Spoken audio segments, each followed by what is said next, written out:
I'm solventless like black lives that get left in the streets. Terrified by the sound of police. The dopamine is running low and they control the release. TikTok monetize our beliefs and we competing for free. Stole our identity and left us lynched in a tree. Now we moving them peas while ignoring the peace.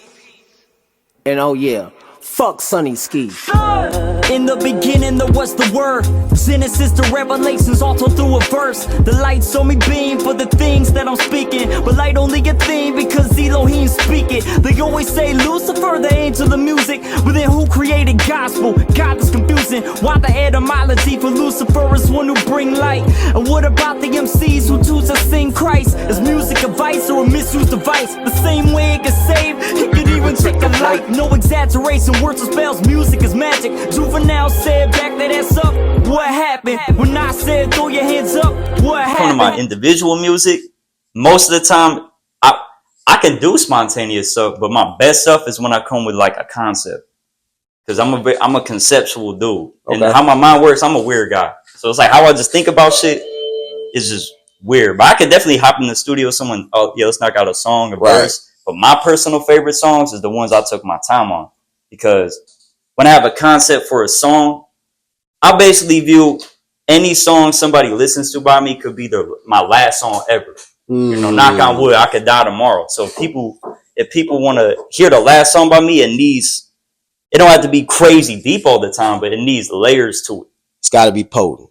Hell, it's got to have nuance to it. Because I don't want to just put out some shit that's just like mid. Like you hear it and it's like fast food. And it could sound good, but I don't know, man. I don't know. That's just how I think about it. That's how you wired. I feel it.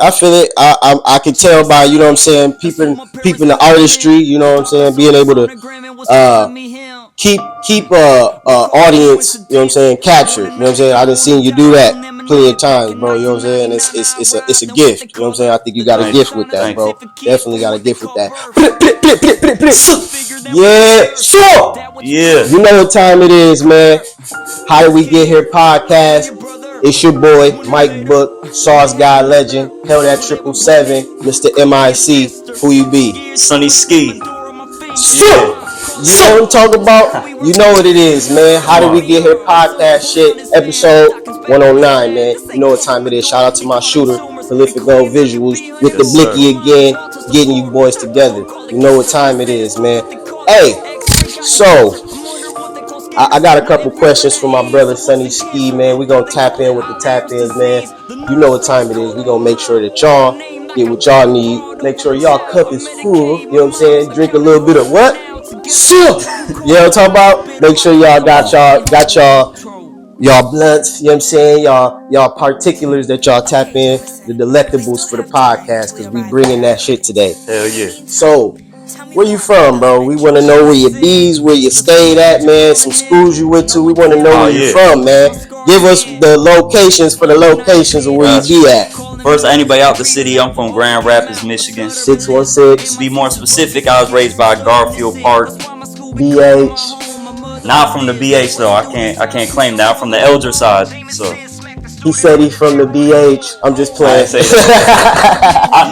I got people in the BH, but I'm not from there. Nah, I'm just fucking with you, man. But shout out to my brothers over that way, man. So, give us some schools, man. Where you went to, man? Where can they recognize your face at, man? Where'd you get your education from? I went to high school, like just 2 blocks, Grand River. Oh, okay. I went to school over there, so that's where I went to high school. Before that, elementary, middle school, I went to Excel Charter Academy. Oh, Excel. Okay, yeah, so you a young buck.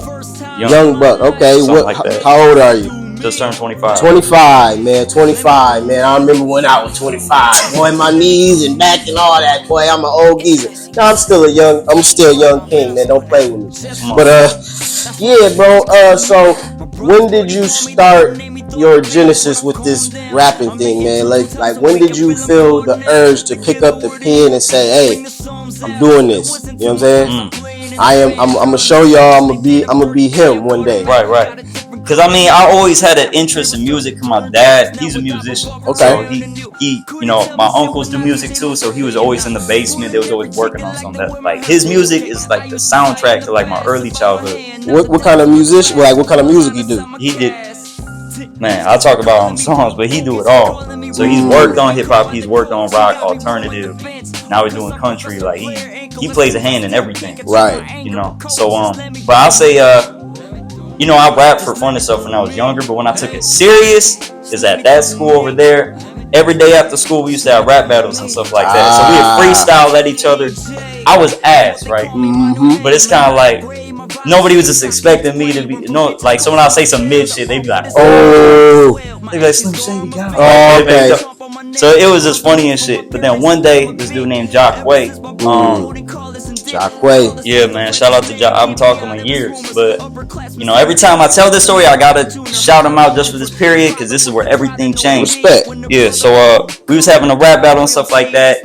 You know, he was fat, right? So I'm just saying, hey, you fat, lay off the cake. Right. Fake. Feel like a snake. Like, I was just saying some dumb shit. Just was rhyming.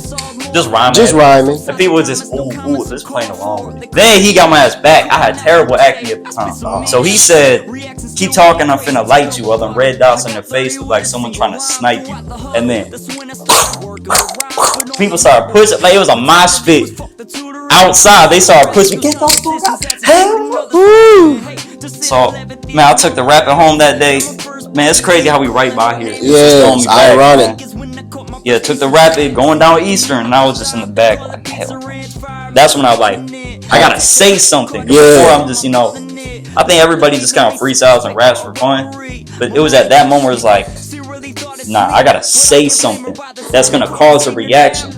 So then I started writing from that day, and then that's when I got in a song, writing in concepts and stuff like that. But yeah, it was that day where I was like, nah, I gotta. Took it serious. Yeah. You had to take your lumps first. Oh hell yeah! I got the same Genesis story, bro. Yeah. You know what I'm saying? Same Genesis story, bro. I was in, I would say fourth grade. My brother Carlos, he was out there we was all in the we was at recess. We was at recess. You know what I'm saying? This was just like right when I want to say it was right before Ether, right before all that Jay-Z, Nas, like right in that little era. You know what I'm saying? And everybody was in that rapping bag. Like, everybody had bars. Like, so I thought I had bars. You know what I'm saying? So I'll put you in the mix like gumbo. Your ears big like Dumbo. He came out, bro, just chopping me, bro. I don't remember what he was saying, but he had that like Joel Santana like flow. You feel me? So everybody was bopping with his shit. You know what I'm saying? You remember I don't know, 106 in Park, man. Mm-hmm. Sincere the Great. Mm-hmm. He had that bop. You feel me? That he was hitting me with. I'm like, hold up! Everybody like, ooh, he killing you. I had to leave recess. Like, damn, he killed me. You know what I'm saying? Left recess that day, bro. Turned me into a monster. Still my nigga to this day, Carlos. You feel me? If I be seeing your pops, man, I'm gonna let him know, man. He got me, man, but he can't get me today. You can't get me today. I'm telling you. Hey, shout out Carlos. Yeah, shout out Carlos. What advantages you feel like you got being a Grand Rapids artist? You from, you know what I'm saying? You from the soil, bro. You're not from the burbs, bro. You from the turf. What kind of advantages do you feel like you have being a Grand Rapids artist? That's a good question, because I never lived in any other city, so it's kind of hard to say what. But you know, we'll get to that in a minute. But what advantage do you feel like you have? Like you've been around cities in Michigan. Oh yeah. You know what I'm saying? So what do you feel like we have as an advantage in our city that other cities don't have? Let's put it that way. Oh, okay. I say even it being a smaller city and word of mouth travels faster. You know, because in bigger cities, you know, you can connect with more people and stuff like that. But there's so many crazy rappers in Detroit or crazy rappers in New York that people will never know. But in GR, it's kind of like if somebody dope in GR, people in the city spotlight on you. Yeah, people gonna know who you are, or at least heard the name, or like, you know. Word travels faster in a smaller pool. But that doesn't mean that it's not sharks in this water. You know what I'm talking about? It's the Great Lakes. Don't make a mistake. You know what I'm talking about? You might drown. You feel me? You might have to call the Coast Guard for you. You know what I'm saying? Because the waves and the motions is motioning around here. You know what I'm saying? Real crazy. Shout out to Sonny Ski. What do you feel like you have as far as a tip for marketing yourself? Like, what do you feel like is your marketing tactics? What do you use to get yourself out there, seen more? Like we were just talking about Grand Rapids being a smaller city, second largest city in Michigan, but still not that big of a city. What do you feel like you use as a marketing tactic to get your music heard out there? Oh man, I feel like one thing I always had down, even though when I said, bro, I was asked for a long time. I admit that. Like I said I wouldn't got good till at least like 3 years ago. I'm not gonna lie. But with that being said, I always had my brand or image down. But my whole thing is my image isn't a gimmick. It's always who I was at that time. Like you see me when I had the long hair. Right. That ain't even long hair, but like I wasn't, I was making like that hippie spiritual type music because that's who I truly was. Because one thing about me is, bro, my generation, our attention span is fucking cooked. Right. It's cooked. So I'm a younger dude, so even my attention span is cooked with a lot of shit. I'm not gonna lie. So I look at myself from a different point of view.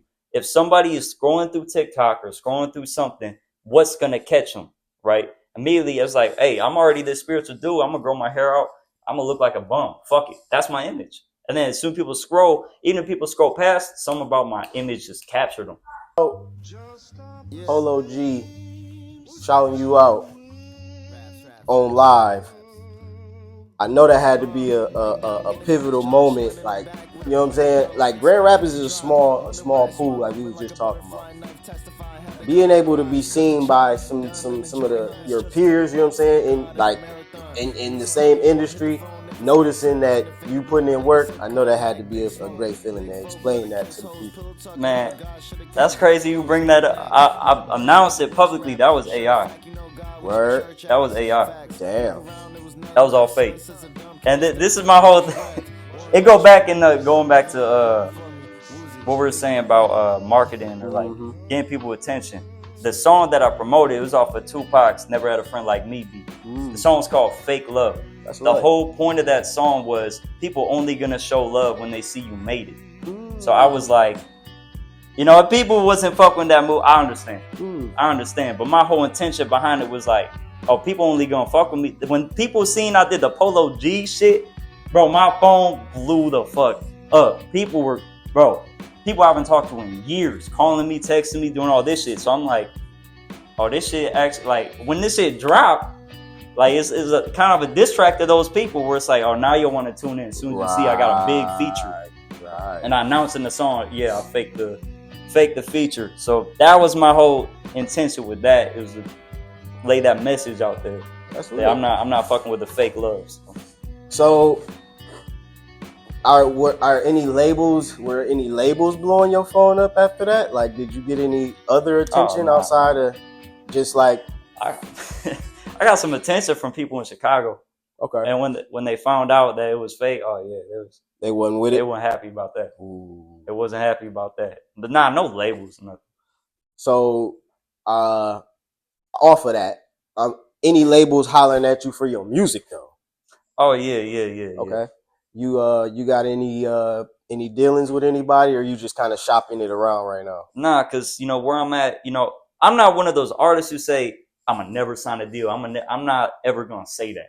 Because my whole thing is, ultimately at the end of the day, I could be more business minded with a lot of shit, but I know at heart who I am most naturally is an artist. So I know if I have the right team around me to push me and do the extra shit, that's where I'm gonna flourish the most. I'm so capable of doing the business and stuff like that. Right. So I'll definitely sign to the label, but I need creative control. I need to, make sure a lot of that shit is straight, and I'm not just signing myself some bullshit. Making sure them ends is meeting. Right. You know what I'm saying? But make sure them ends is meeting. But yeah. As of right, I've been approached, but I haven't had anything like where it's like I got to, because I don't have a scarcity. Like, oh, okay, my first deal offer, let me sign that shit. Like, right. It's got to be right. So, got to make sure everything is right in alignment, brother. Yeah. So, are you still using the direct to consumer method? Are you kind of like, I heard you use the AI method? You feel me? You're a little younger, so maybe direct to consumer might be out of your range. But do you still kind of, or are you using that tactic too? Man, that's something I definitely want to do. when I build more of a fan base. Now, a lot of people will say, oh, you can build a more loyal fan base doing direct to the consumer earlier. That's completely true.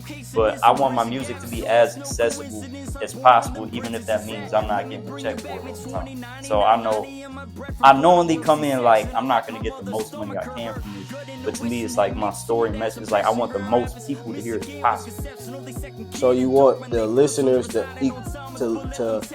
turn into dollars. Exactly. Like I don't make fast food music. When people listen to my music, you know, my last album takes my whole concept story of 20 tracks, right? 20 track album, and people's attention span is cooked. But the amount of messages people talking about, they listen to the whole thing. The concept was crazy, and it's like I immediately just grew loyal fans because I created quality music. I think people, when they just create fast food music and then they try to go to direct to consumer, it's like no one's gonna buy that shit.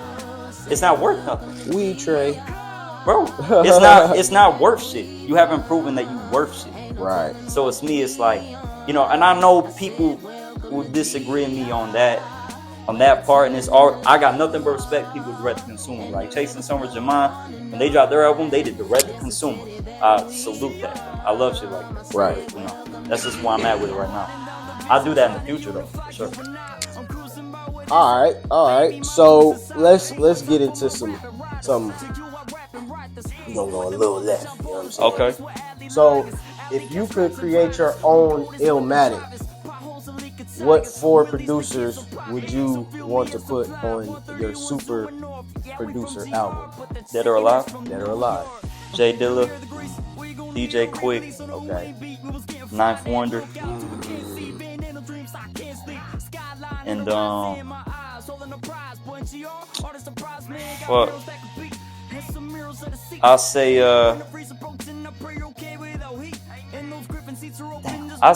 tall black guy from Detroit. Okay. I feel that. So we're gonna take that a step further. You're on a deserted island. Oh shit. You can only have one producer out of those 4. Who you taking? And you gotta make, and this is for the rest of your life, and you gotta make music for the people on this deserted island. They like, we want Sonny. We want Sonny. But you gotta make sure that you coming with the shit, or they gonna, you know what I'm saying? So you gotta make sure that you bring the best producer.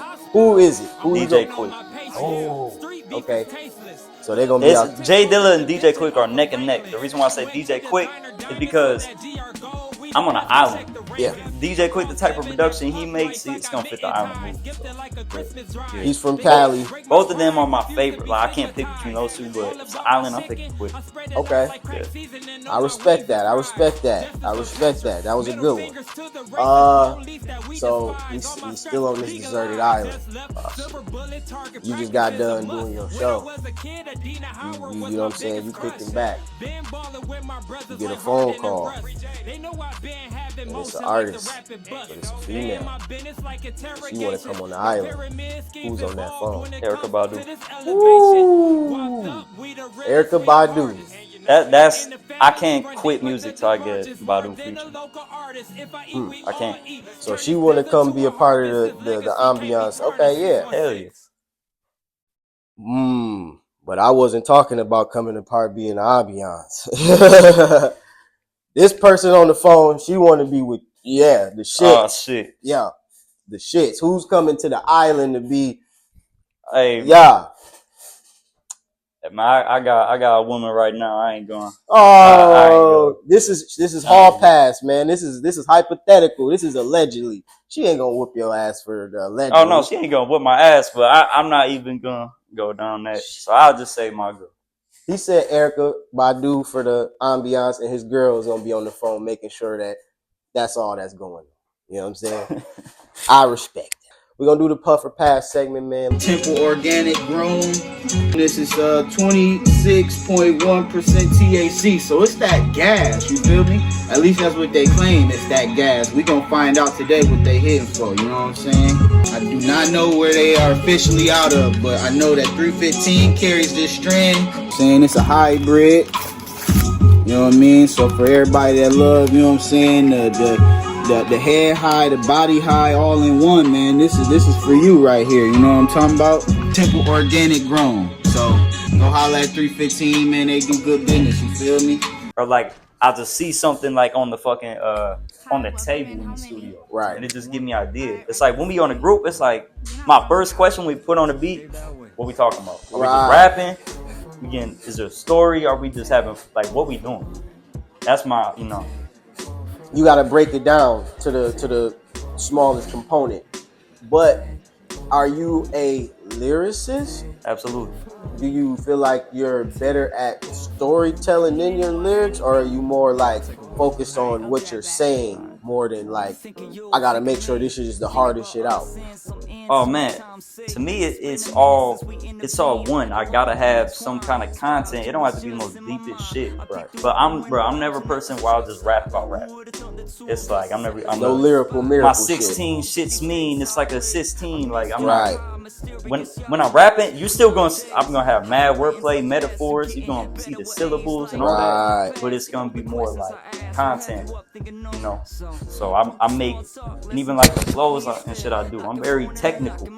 You know, if you listen to a lot of my songs, even if it's a storytelling track, if you look, you know, Royce, he said check the boxes. Exactly. Like I'm still checking boxes. You boys is not checking boxes out here, man. I don't know if y'all have the qualifications to even make sure y'all have the boxes in order to check them. You know what I'm talking about? So check yourself before you got the audacity to feel like you got the skills to check boxes, because you might get put in one. Anyway, bro, because even like storytelling, right? If someone's like, some shit's in my head lately, I feel dead. All I see is red. It's like, okay, you describe the emotion, but it's like it wasn't done in no like dope way.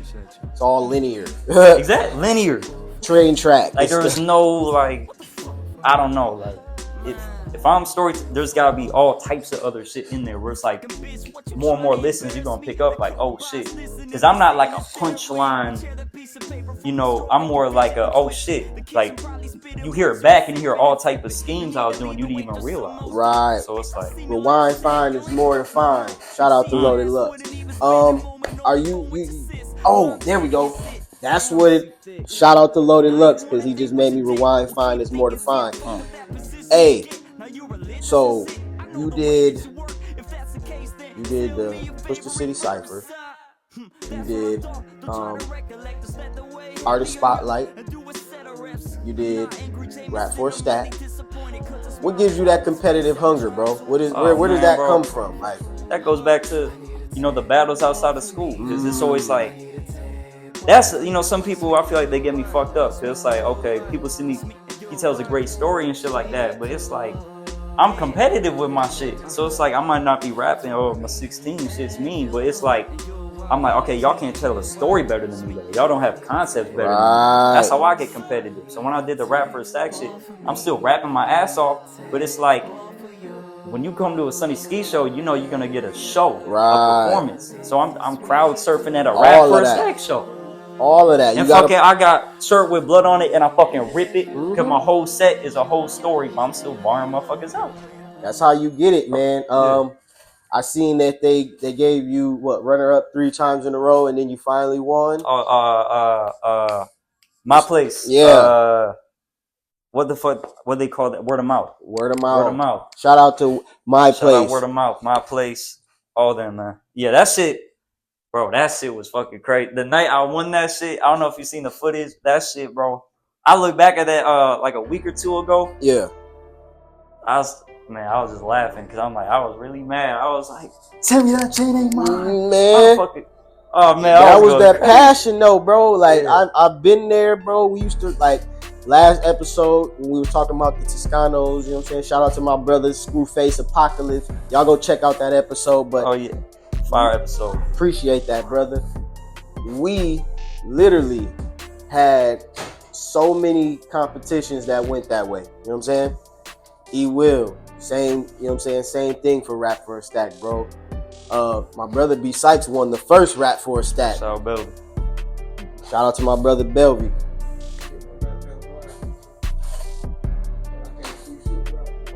Shout out to my brother, man. He trying to find his spectacles.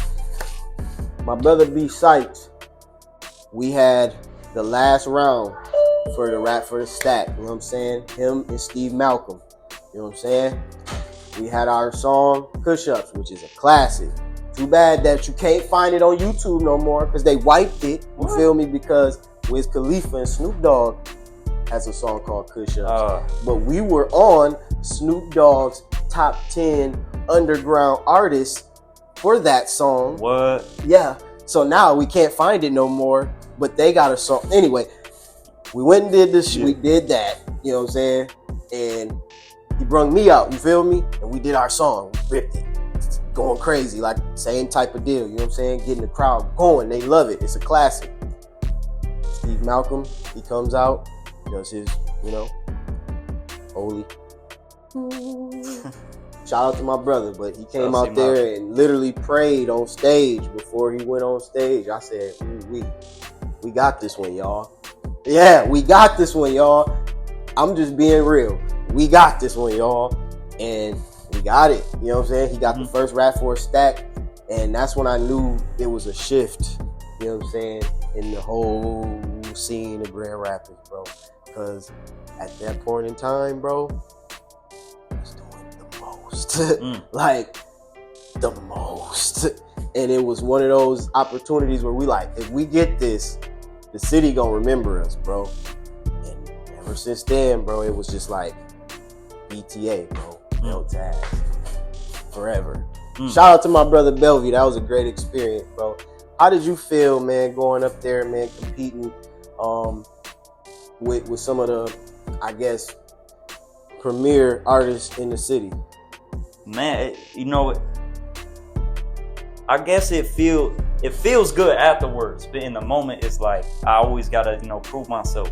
My whole thing is like I always got that hunger. Why do you feel like you have to prove yourself all the time? You didn't told me about 3 stories now that you gotta prove yourself. I feel triggered because I gotta prove myself all the time.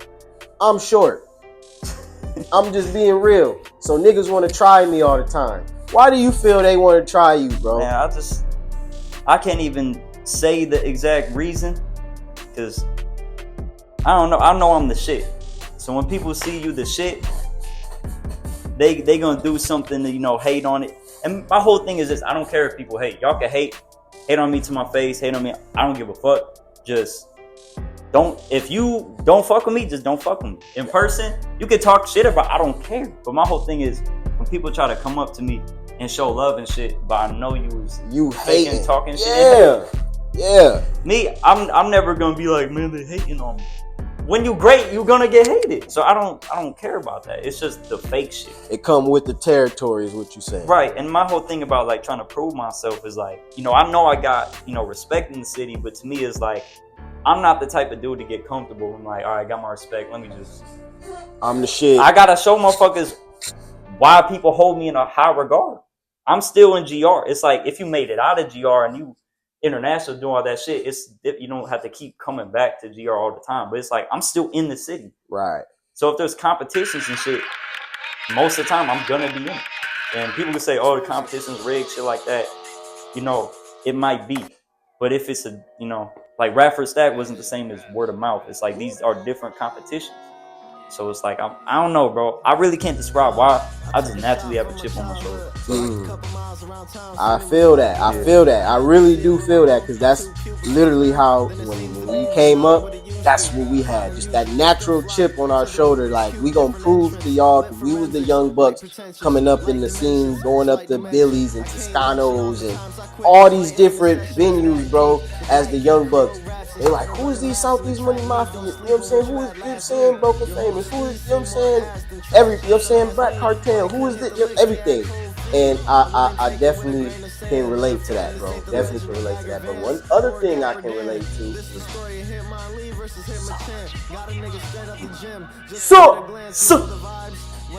that's my Sauce twin, nigga. Fuck is you talking about? Oh, where did you get that? Man, right. This goes way back. ASLO got this. So when I first started like rapping for real, it's like, all right, I'm trying to sound like ASLO and shit. I was really trying to sound like ASLO when I was like, fuck it, let me take this for real. So at first I said, son, trying to be like him and shit. But then over time, it just, I started saying it different. It just, I was like, son. I say it quick. And it's son. And it's just shit like that where it's like now when people see me in public, they say son. Mm-hmm. So that's how I got it. 2012, about 2013, a young black male by myself has the same ad-lib, bro. So it's crazy. When I heard this at Cannabis, bro, I said, no way, not another one. And I wanted to know where you got that from. Oh, yeah. Definitely want to know where you got that from. And it's crazy because great minds think alike. That's why everybody has these different monikers or taglines, and us coming up from the same soil, bro. It's just crazy that you have the same ad-lib as your boy. But it's crazy, and he can have it. It's his. It's mine. He's shutting it down. And if I hear another saying sauce, what we gonna do? Shit, it's a wrap. It's a wrap. We putting you in a saran bag and throwing you in the trash can. Yeah. Hot round. We gonna ask my brother Sonny Ski a few questions, man. See where his knowledge is at, man. See what the city offers him, man. See what he like out here, man. So where is your favorite place to eat in the city? I got a few, but if we talking the mood I'm in right now, Tacos El Caporal on Burger King. Ooh, shout out to Taco El Caporal. What is your favorite place to take your girl on a date? Girl on a date? Man, bro, I see how you flip that. I see how you flip that question. Man, I'm the type of dude, I love going for drives. So just going on a drive, windows down, music. Like, you know, where are you driving? You taking her to the lake? You just going? Oh, yeah. If it's a nice day, you know, take it down to Lake Michigan. Okay. Drive back. So I'm the type of dude, I go for drives already naturally. So it's like, hey, come with me. Music playing, you just letting the vibing. And I got CDs and shit in my car, so I play some old R&B and shit. Come on, bro. All right. So, who is your favorite rapper in the city besides your clique, man? Who's some of the people that you look at and say, yeah, man, he's nice? You know what I'm saying? Oh man, if I had to pick one, fuck. I honestly Ran Root because of that. Shout out to Ran Root. That God's Kitchen album, like ever since that drop, man, that to me that's a classic. Definitely a classic, man. That's a classic. Definitely a classic. Shout out to Ran Root, man. You've been showing a lot of love, man. We're gonna have to bring you on the platform, brother. Let's see. Your favorite project you did so far? States of Mind. When I just dropped. So that's your favorite. Easily. Last project is the best project, so that means y'all need to go tap in. Come on. Fortune Cookies for Breakfast. That dropped 2 years ago, and that's still my favorite project. Even though I've been going back through my discography, and I don't know, man, hard, man. That still go crazy to me, man. But why you say that's your favorite? Just because of the response, the time and effort I put into it. Me and Samil, shout out to Samil. We put a lot of time and effort into that. I really feel the chops that he did, man, he put them in the right place. Bars I laid on there was immaculate. I ain't gonna toot my own horn, but they were going crazy. I've been listening to them, and I'm like, I was spitting that shit. You know what I'm saying? I was spitting that shit. Jordan Peele, shot by PGVTV. Y'all go YouTube that right now. Crazy track, man. Very crazy. Go run them numbers up. That's probably my favorite song on the whole album, bro, because it was just a complete masterpiece. The beat, the lyrics, just everything that went into it. The visual, you know what I'm saying? I think that kind of like all tied into the effect that I wanted to do with the song Jordan Peele, you know what I'm saying? Because his mindset was off, you know what I'm saying? His mindset is off. My mindset is off a little bit, you know what I'm saying? So I have to put visuals together to make sure that I can show the art the way that it needs to be shown, and I feel like that was an appropriate title for that. Do you feel like you have been traveled enough with your music? Like, have you been enough places with your music? Like, have your music taken you to enough places where you gained a lot of an audience, or are you still kind of like searching for more of an audience? Like, how is that? No, I'm still, because a lot of people in the city fuck with me, so that's much appreciated. But I'm trying to take this internationally. So I still got a lot of places to go, a lot of people to hear my music. Right. So, this project I just dropped is like my genesis stories, like my whole upbringing, who I am as a person. How did I become this person? How did we get here? You know what I mean? How did we get here? So a lot of people need to hear that story, right? For my next album. So what? All right, give us a how did we get here moment story. Like, give us a story that made Sonny Ski. We heard about the battle raps. But like, give us, boom, 21. Give us a story from 21 years old that made you change into this new metamorphosis of Sonny Ski. Man, bro, when I was 21, bro, I'm trying to think back. When I was 21, I had the long hair. I was in the hippie phase, man. Broke as fuck, had no job. And I was really just lost. Yeah.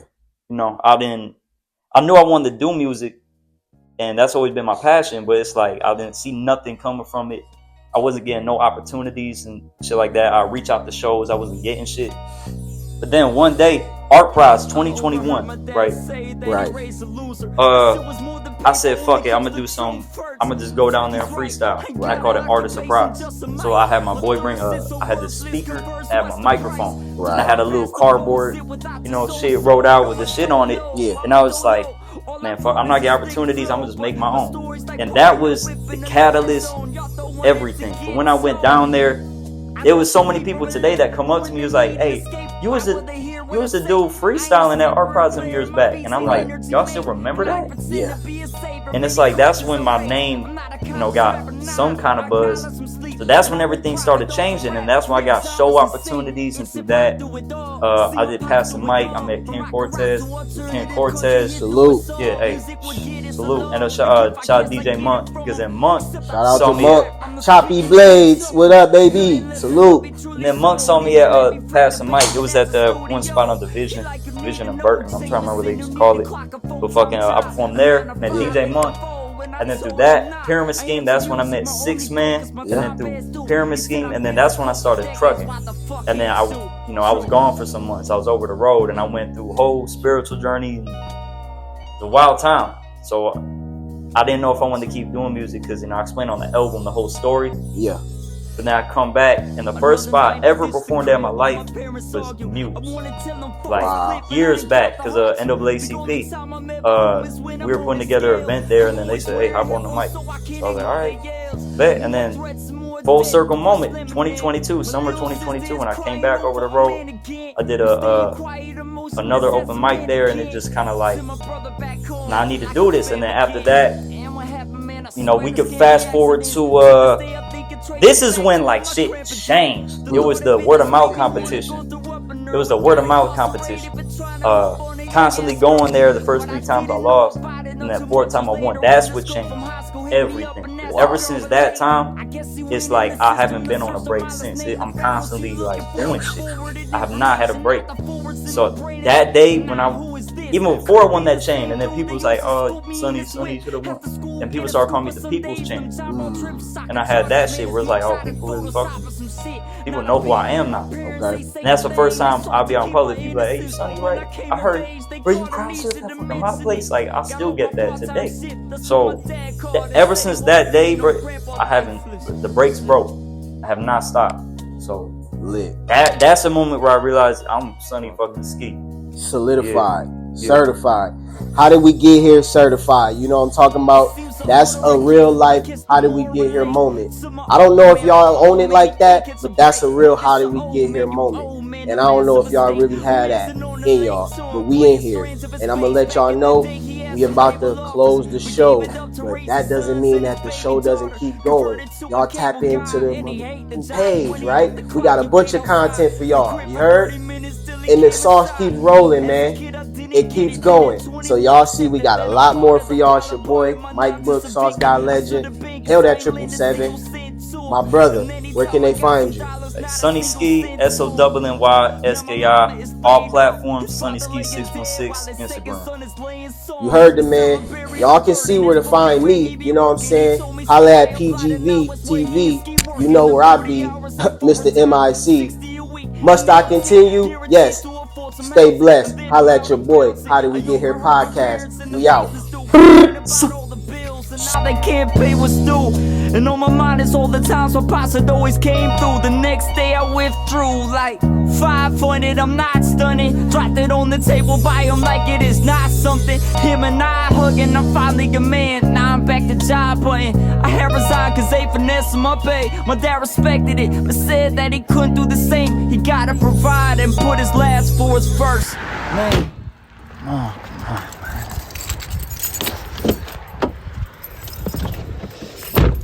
Please work, please fucking work.